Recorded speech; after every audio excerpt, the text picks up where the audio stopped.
ये देखिए, ये दिखाई दे रहा है अलहूर क्रीम और लुलू क्रीम। अलहूर क्रीम और इसके साथ ये साबुन होता है। ये क्रीम आप देख रहे हो, अलहूर क्रीम अधिकतर तो सभी जगह मिल जाता है, और इसके साथ ये साबुन आता है। और ये लुलू क्रीम होता है, ये भी अधिकतर सब जगह मिल जाता है। इनके कुछ फ़ायदे की बात करें तो ये चेहरे को तेज़ी से गोरा करने के काम आते हैं।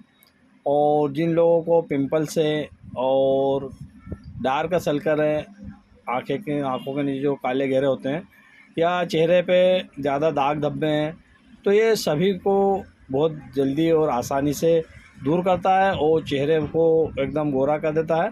आपको अगर गोरा होने के लिए कोई भी क्रीम इस्तेमाल करना हो तो ये आप इस्तेमाल करके देखिए, इसका कोई साइड इफ़ेक्ट नहीं है और इन क्रीमों से आपको किसी भी प्रकार का कोई नुकसान नहीं होगा।